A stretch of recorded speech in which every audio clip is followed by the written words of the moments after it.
Hey, Kenny, hope you're doing well. I guess just to start out, just what have you noticed about Tennessee so far, just in scouting, and just what have you, yeah, what stands out about Tennessee?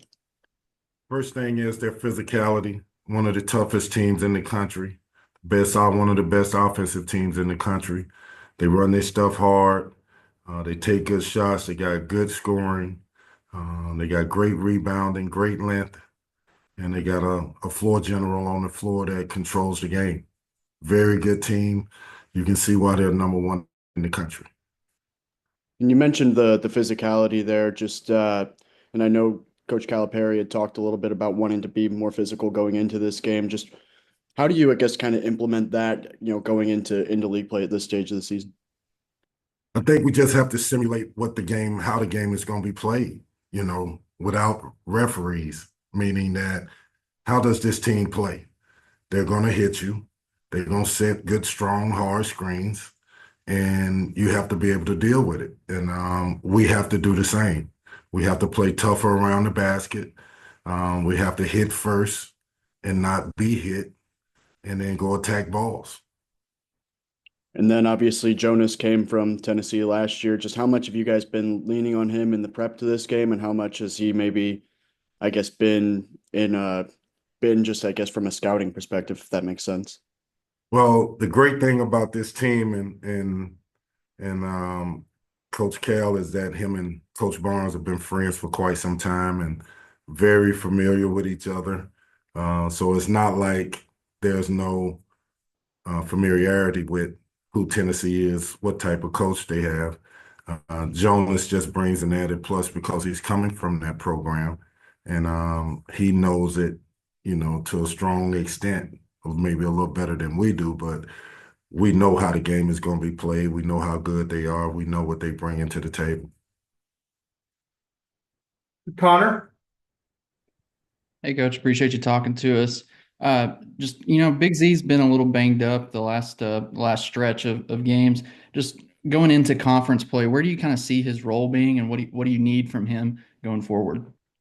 I think that Z is a unique situation because 7'2" and the way he shoots the ball and his touch around the basket, we need him. We need his length. We need him to bring a physicality, a toughness to the game, but also we need his offense. He was sick for a while and he's just now getting healthy. We need him to prepare to play great, have great practices leading up to a game because that's how you know you're going to play well in the game by how you practice. And he's been trying really hard, and we need for him to bring it. And then for the freshmen, obviously you've got veterans who have played in the SEC before and major college basketball, but the freshmen Boogie, Carter, and Billy, what do you kind of need to see from them, and what have you been talking to them? What's their mindset going into conference play? Because it's kind of a different from what y'all been playing in non-conference. No question. I think that when you say conference play, let's just talk Tennessee first. This is the number one team in the country. This is a team that their fans come out in droves. The arena probably will be packed. The energy in the arena will be ridiculous. And these kids can't get overwhelmed by it. They have to lock into the game plan and play hard-nosed, tough, energetic basketball. So they'll get their feet wet real soon, and hopefully they're ready for the challenge. They seem to be. They've been playing hard. They've been practicing hard. They all are growing. All our freshmen are getting better. So we're excited for them, but they need to learn fast and fight hard. Hutch. Yeah, Coach, going back to Jonas, I know Coach said he was feeling a little bit under the weather last game. Just how is he feeling the last couple of days? How are you seeing from him? He's getting better each day. Curious to see. We hadn't practiced yet today, but curious to see how he feels today and what he brings to the table in practice. And we need him. We need him 100%. We need his physicality. We need his scoring around the basket. We need his defensive presence. So we're hoping that he's feeling better and better, and he can come out and help us fight for a win. Do you get a sense from him that there's an added layer of motivation for him going into this game, considering it's his former team? No question, that's natural. He's done a lot of great things at Tennessee, and he's going back home, and I'm sure that there's emotions involved. I'm sure that the team is going to want to go at him some. I'm curious to see how he handles it, and go from there from it. But he's a vet. He's been in college 4 years, 3 or 4 years, whatever, and he's gonna come out, and that's why you get veteran guys on your team to handle these type of situations. And last thing I got on him is when y'all brought him in, I'm curious. He was an All SEC player, obviously. What areas of his game did y'all think he maybe needed to focus on and improve, and how is he coming along in those areas? The first thing is just playing more around the court, not just being around the basket.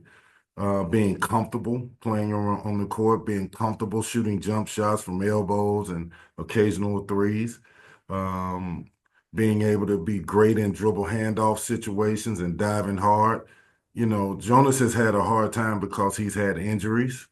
And so some of that has negated his development in those areas. But we're getting him healthy now. He's better now. And he's a very, very vital piece to what we do. And any success that we have as a team, he's going to be a major piece to that. Anthony. Yeah, I guess kind of going back to what you said earlier, just on I guess all the reasons for Jonas to be excited about this game. Just as coaches, how do you, I guess, balance that, make sure that he is, keeping that hype and keeping that excitement going, but also making sure that, I guess, you guys don't overdo it if that makes sense. Yeah, of course. Again, I go back to this. He's been in college 3 or 4 years. He's seen a lot of different situations. He knows that he can't be overhyped. He knows that it's going to be a physical brand of basketball. He knows that we need him on the court and he can't get in foul trouble.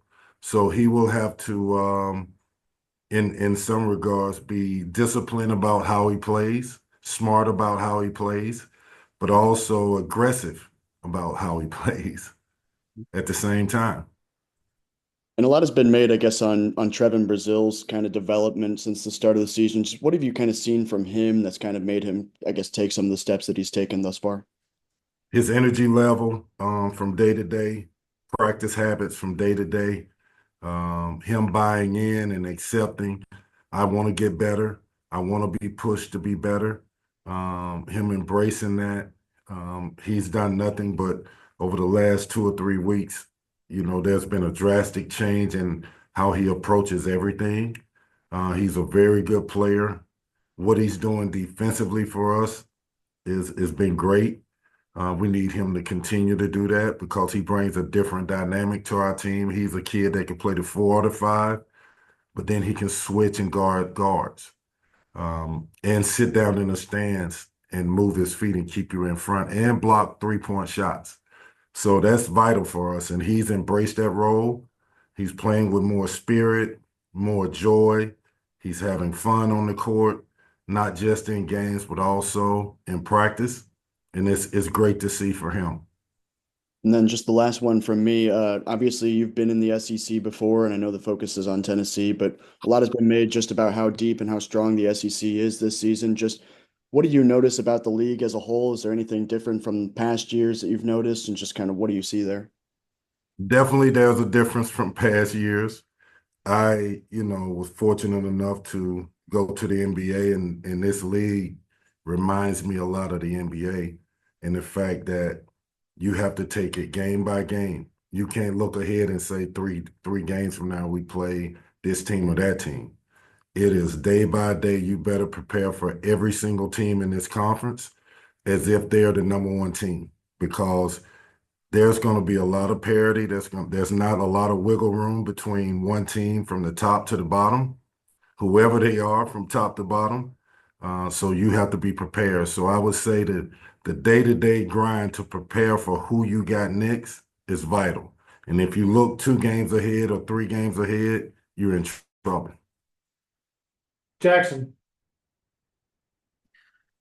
Hey Kenny, you guys have gotten off to some slow starts against the Power Four teams that you've played on the schedule, and came back against Miami and Michigan. But what can you point to something that's caused those slow starts? And is there anything you can do like in practice to kind of focus and work on that? Well, I think we have addressed it. We've been better lately. The things that we've seen on tape that led to those slow starts was defensive pressure. We're a team that gets after you defensively. We have to be the aggressor. Our defense ignites our transition. So we have to get stops, we have to get steals, we have to get deflections and get out and fly in the open court where we're at our best. And if you stop us there, we have to be really diligent and focused on what we're doing offensively in the half court because we have a lot of weapons. And we have to make sure that we're not just playing passive basketball. When we're tentative or passive, we're not quite as good, and that's what led to those slow starts. You've talked about Trevin and Jonas individually, but how important was it towards the end of the non-conference to give them a good amount of minutes together on the floor? And just from your expectations of that pairing preseason, what have they lived up to it, exceeded? What were your expectations for that pairing? Well, the way that Coach Cal does this is we got 9 players, and every one of those 9 guys that he's going to put into a game, 9 focal players. Those 9 players all have to be able to play with each other. We got different lineups. Jonas and TB, Z and Jonas. They all bring different things to the table. But we've had so many injuries, it's been hard to pinpoint and get a lot of different feel and a lot of experience together. So we're still in that phase where we're learning about each other and which guys play well together. But those guys are all now you're seeing, TB can play with anybody. Jonas can play with anybody. We can go small, we can go big, whatever it is. As long as we're disciplined in what we're doing and aggressive, we'll do well in it. So, like when thinking about Tennessee, they've got the two bigs. Like, how much when you think about your starting and just your overall game lineups, are you focused on what they present, and then how much of it is just on what you guys want to do? I think most of it has to be on what Coach Cal wants to do, and Coach Cal is more focused on us, and let the other team worry about us and change what they're doing to deal with us. We have a guy playing the 4 position right now that's playing one of the best players in college basketball in Aidoo Thero. So we don't have to just go big. Adoo's 6'7", 6'8", who's athletic, who plays bigger than what he is, probably plays 6'10", and he's fast, active, aggressive. He rebounds.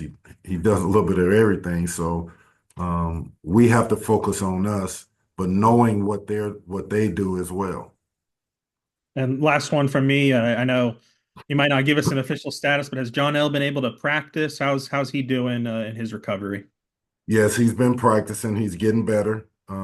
He still is missing a little bit of his rhythm, but he's back and he's getting better every day, and he's been going hard. Anthony, wrap us up, please. Well, that was one of the two that I had thought of, but I guess the other thing for me is just obviously Carter's kind of stepped up and been in John L's, I guess, role in the starting lineup. Just how have you seen him kind of embrace that role, and how has he kind of grown in there? Well, Carter is one of the top players in the country coming out of high school. I've been watching him since he was very, very young, and to see him grow as a player, to see him being pushed and embracing it, to see him buying into defense, knowing that it's not a choice. Last game, he guarded the point guard and he put immense pressure on that guard. Shows what type of player he is and can be at 6'7", 220.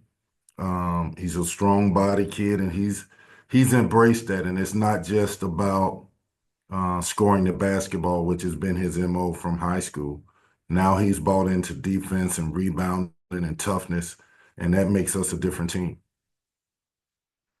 Thanks, Coach. Appreciate your time. All right, guys. Thank you. Happy New Year.